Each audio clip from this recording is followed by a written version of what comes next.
Olá, queridos irmãos do Centro Espírita Irmão Augusto e os demais que estão me ouvindo nesse momento. Peço que Deus nos abençoe e que a paz de Jesus esteja entre todos nós. Hoje nós vamos conversar sobre um tema interessante que fala. Uma das partes fala do Brasil, coração do mundo e pátria do Evangelho, não é mesmo?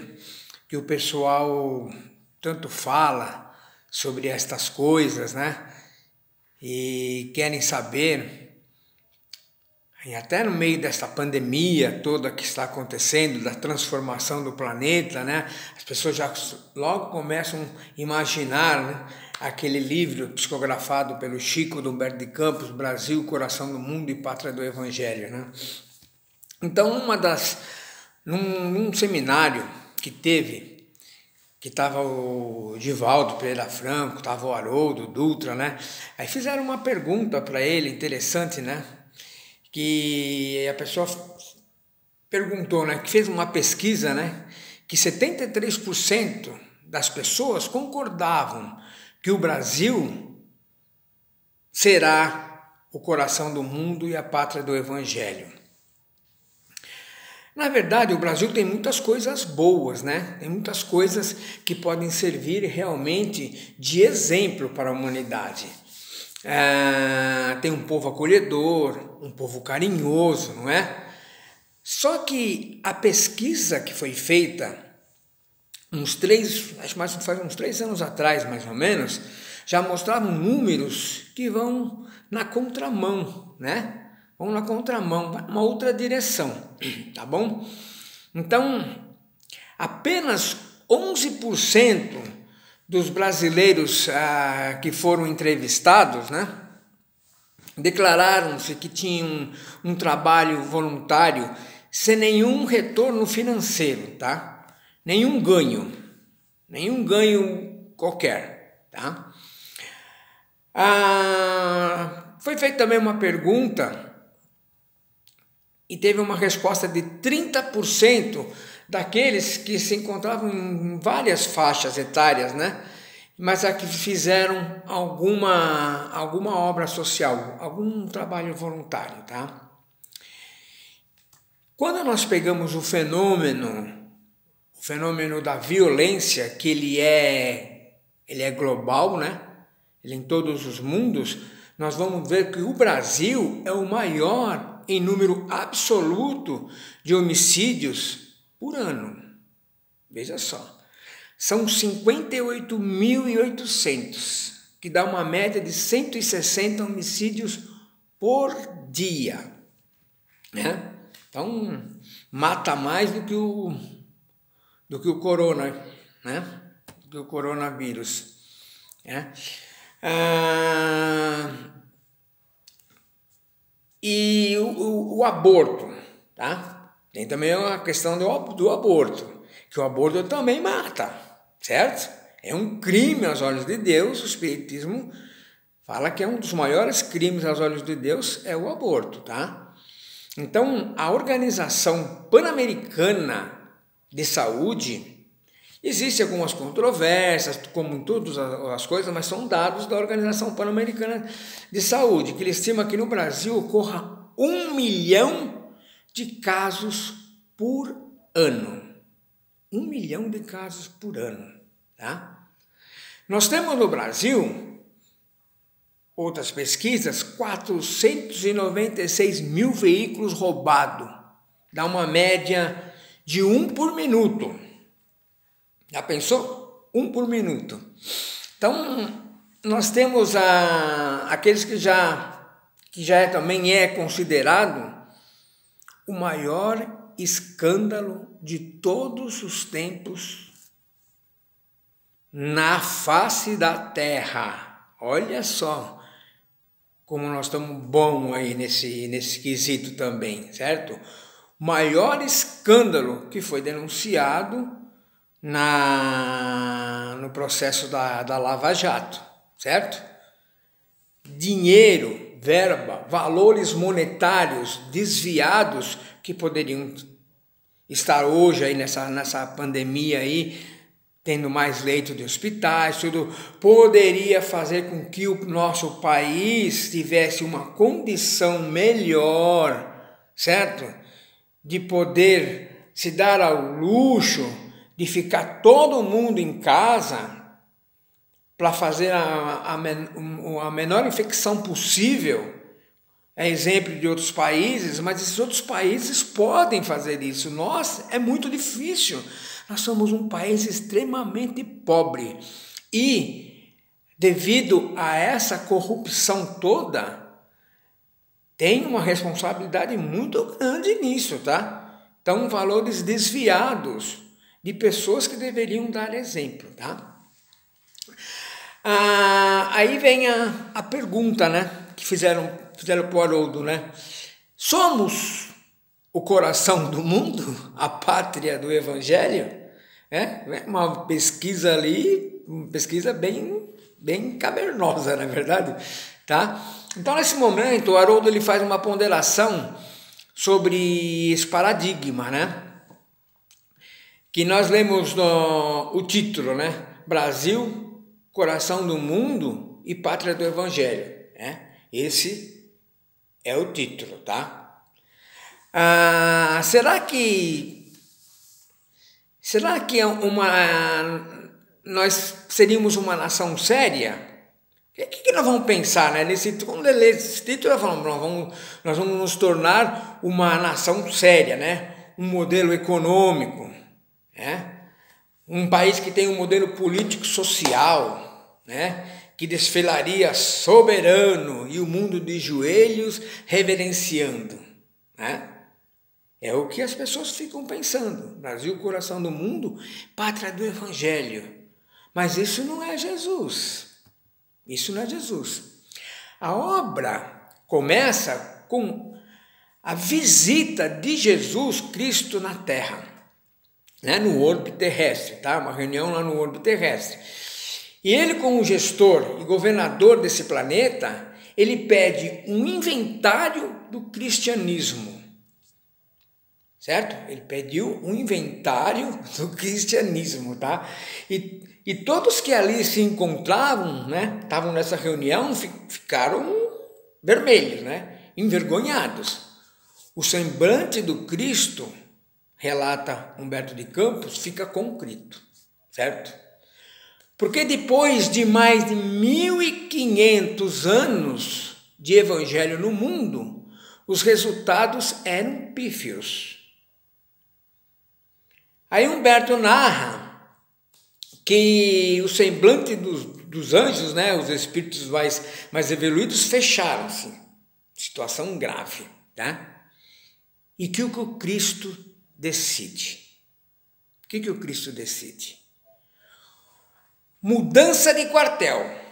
Desloca, acolhe, certo? Um ambiente geográfico, porque magneticamente falando, o Brasil é o coração do mundo. Qualquer pessoa pode negar, mas magneticamente falando, o Brasil é o coração do mundo. E aí o Cristo faz um transplante da árvore do Evangelho, e nós vemos a nomeação do nosso governador, né? Dizendo Ismael. Jesus não fala nada. Ele deixa, né, a assessoria falar aos pouquinhos. Ismael, ele pede uma reunião com o Cristo, né? Está nos livros, mas a gente não lê, não é verdade? Quem que já leu o livro Brasil, Coração do Mundo, Pátria do Evangelho? É poucos, né? A gente acha bonito o nome e tudo, escuta um monte de coisa de falar, mas nós não lemos, tá? Então Ismael pede uma assessoria, né? Pede uma assessoria com o Cristo, senta-se na frente de Jesus. E aí o anjo começa a falar, mas não dá conta, começa a chorar, porque os problemas eram gigantescos. Chora por quê? Porque não deu certo e não dará. Ismael diz: Senhor, o Senhor pediu para formar, né, esta nação com um povo mais simples lá da Europa, mais trabalhador, porque os outros estavam viciados no materialismo e na posse, e chama Portugal. O Senhor pediu que trouxesse a contribuição da África, da nossa mãe África. Só aqui estão escravizando todo mundo. Então esse foi o diálogo de Jesus, né? De Ismael com Jesus. O Senhor pediu que tivesse a contribuição do povo simples de lá, os índios. Só que o Senhor não imagina o que estão fazendo. E chora. E começa a chorar. Daí, Jesus dá a solução e fala: Ismael, você irá nas regiões mais tenebrosas da terra e vai chamar todos os espíritos que faliram nas cruzadas, todos os espíritos que faliram na Inquisição, todos os espíritos corruptos da terra, todos os generais assassinos do mundo, todos os religiosos que se desvirtuaram por milênios. Ismael começa a escorregar da cadeira. Imagine que ele vai escorregando da cadeira, vai indo para trás, né, e pensando: meu Deus, o que é que esse homem vai pedir? Acho que ao invés de uma solução, eu trouxe um problema. E fica preocupado. Esse negócio não vai dar certo. Não vai dar certo. E ele, diante do Cristo, em pânico, fala: mestre, qual é a ideia? A ideia, Jesus fala para Ismael: manda todo mundo para o Brasil. 7-1. Já pensou que situação? Manda todo mundo para o Brasil. E lógico, né? Um espírito de escola, né? Ismael, além de cumprir as ordens, né? Ele levanta a bandeira de Deus Cristo de bondade e de caridade e reúne a turba de espíritos infelizes que seguem o anjo e reencarnam aqui no Brasil. Vocês estão vendo um deles aqui, Santinho de pau oco. Muitos débitos por trás, porque esses aí, nós que estamos abraçando a doutrina espírita, temos débitos muito grandes lá atrás, débitos muito grandes. Então, conclusão: o que o Cristo quis dizer, para Ismael? Eu não vim para os sãos, eu vim para os doentes. O Brasil, por ora, é um hospital. Não é uma colônia de férias. Não é uma galeria de artes. Não foi feito para exibir, santos. Foi feito para regenerar almas. Aqui nessa nação estão reunidos o que há de pior. O que há de pior está aqui. Mas calma. Porque, apesar do pior estar aqui, isso aqui, como falei, como é dito nesse livro, é um grande hospital de Jesus Cristo, tá? E eu vou dar só dois exemplos, porque o Brasil não vai ser o coração do mundo, pátria do Evangelho. Ele já é. Nós não precisamos ficar esperando, porque essa transformação que nós estamos esperando aqui no Brasil, certo? Como nós dissemos no princípio, achando que esse é aquele país que está só pessoas boas aqui, ele vai vai ser o berço do espiritismo, tá? Mas ele já é, justamente também por causa disso, por causa do berço do espiritismo, tá? Mas um espírita que tinha profundas dívidas, nas primeiras encarnações no Brasil, teve a oportunidade de encarnar como Anchieta e fez um trabalho maravilhoso e completou em outra encarnação como Fabiano de Cristo. Pergunte para Fabiano de Cristo se aqui é ou não é a pátria do Evangelho. Pergunte. Outro espírito cansado de dominações, das posições de mando, né? Encarnou como o Padre Manuel da Nóbrega, né? O nosso Emmanuel. Então esse país já regenerou muitos espíritos que não teriam condições de se regenerarem em outros lugares. Cristo, Jesus, que está no leme desse barco, ele sabe o que faz, né? O governador pensa que o Cristo governa como? Lá sentado no trono assistindo? Não, as reuniões. É uma coisa complicada, imagina. Nós somos complicados, né? Imagina só. Então, nos dias atuais, é o maior berço espírita do planeta, onde os seus primeiros passos, né, os primeiros passos do espiritismo se deu, né, na Europa, na França, com Kardec, né, codificando a doutrina e dando cumprimento, tá, à promessa do Cristo. Eu vos enviarei o Consolador prometido, que restabelecerá todas as coisas, que vos fará lembrar de tudo aquilo que eu disse e ainda mais, né? Então, a transformação total do planeta. Teremos tempos difíceis, como acreditam alguns, justos recompensados e os maus em sofrimentos eternos. Como o Espiritismo vê o final dos tempos, tá? Não vamos entrar diretamente no final do tempo, mas nós vamos dar algumas pinceladas, né? No Apocalipse de João, né? Os finais dos tempos são os finais dos tempos morais, que naturalmente vão sendo confundidos com os tempos geológicos, né? Morais. Então, essa pandemia, tudo indica que vai trazer uma transformação moral do planeta, né? Nós já tivemos outras coisas e temos coisas que acontecem sempre, né? Quando acontece uma tsunami, um furacão, um vulcão, tempestades arrasadoras, as pessoas falam, é a mão de Deus, né?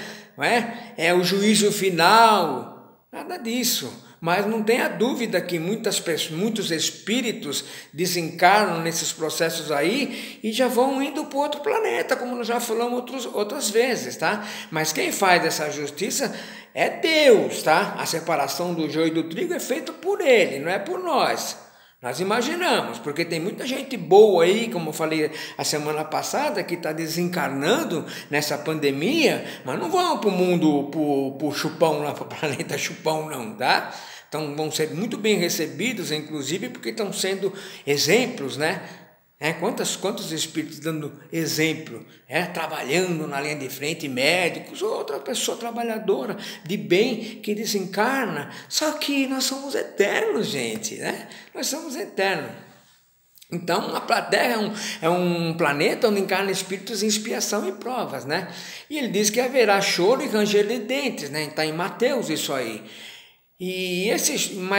Essa transformação, né, ela não vai se dar num dia exato, tá? Quando nós falamos em haverá choro e ranger de dentes, todos os dias estão existindo choros e ranger de dentes nas últimas oportunidades de alguns espíritos que tiveram. Não vão ter mais.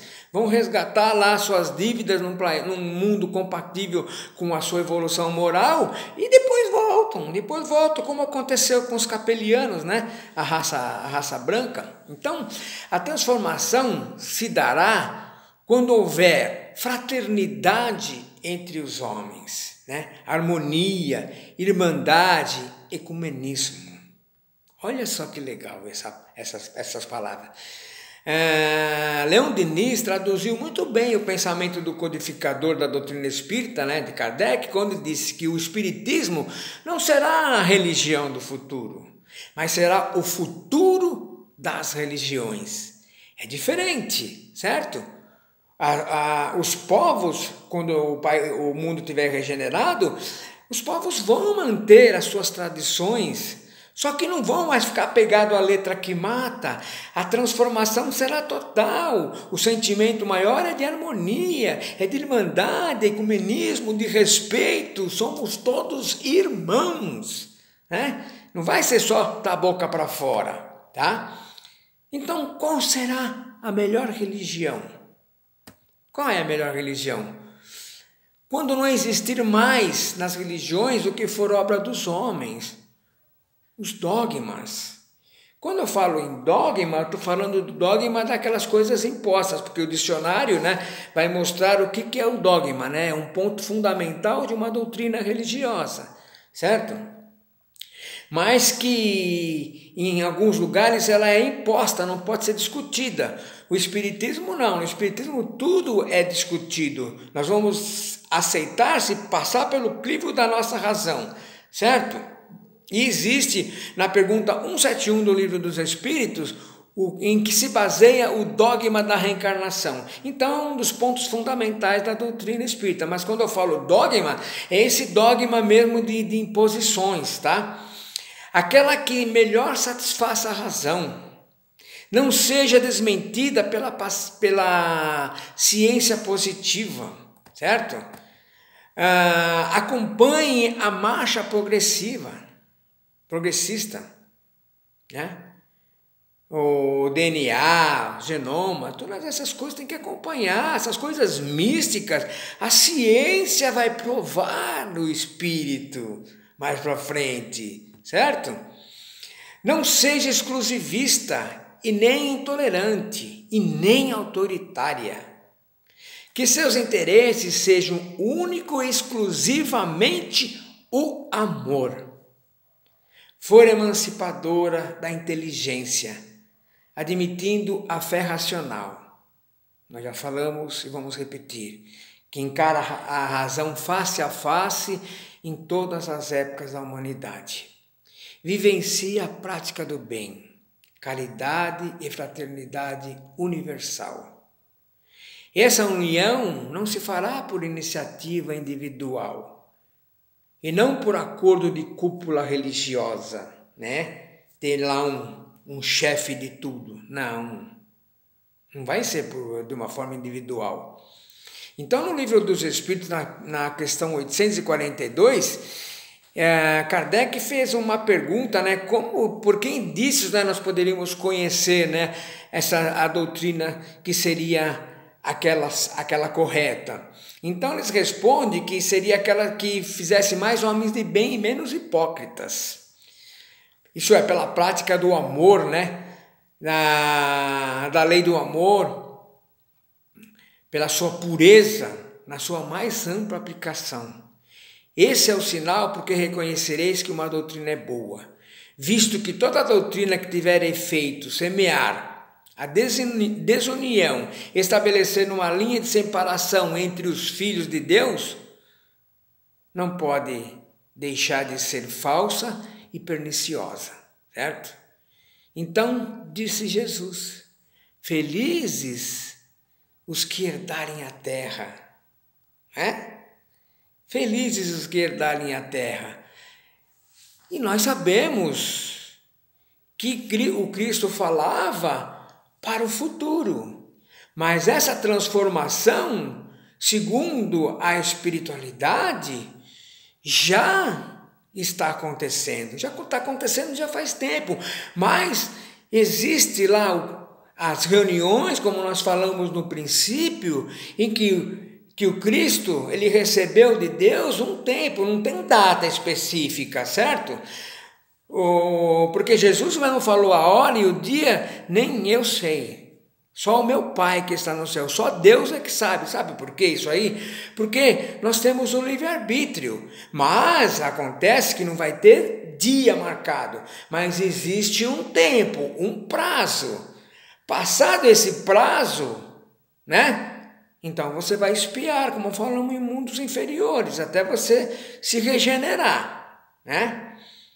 Então nós estamos vendo estes acontecimentos todos e nós não temos que ficar apavorados. Ao contrário, nós temos que agradecer a Deus por nós estarmos encarnados nesta época maravilhosa de transformação espiritual. Como muitas vezes nós no passado ficamos, às vezes nós paramos e pensamos, nossa, como eu gostaria de ter vivido na época de Jesus, né? Ai, nossa, eu ia segui-lo, ia fazer tudo isso. Negativo, porque nós talvez já estivemos lá. Se não tivemos lá diretamente com ele, tivemos em outras situações e fizemos o contrário. E se nós estivéssemos na época junto a Cristo, nós estaríamos preferindo Barrabás do que a ele. Essa é a verdade. Só que hoje nós estamos encarnados diante de Jesus Cristo, porque nós estamos diante da doutrina espírita, que é a promessa reveladora de Jesus. Então não vamos ficar aflitos com tudo isso que está acontecendo. É triste, é doloroso, mas é necessário. Nós sabemos que a morte não existe, que nós continuamos vivos sempre. Então, gente, agradecemos a Deus por nós estarmos encarnados nesta época maravilhosa de transformação e podendo dar a parcela de contribuição, já que nós fomos resgatados por Jesus, né? E viemos aqui para esse planeta, para esse país, que é o coração do mundo e a pátria do Evangelho. Então, gente, quando tudo isso acontecer, daqui uns 150 anos, talvez, né? Passa rápido, né? Passa rápido. Ou daqui 50 anos, a Terra já estará totalmente transformada. Tá? Então, quando isso acontecer, vai o quê? Haverá um só rebanho e um só pastor. Obrigado, gente. Tamo junto. Fico com Deus. Vamos para a prece.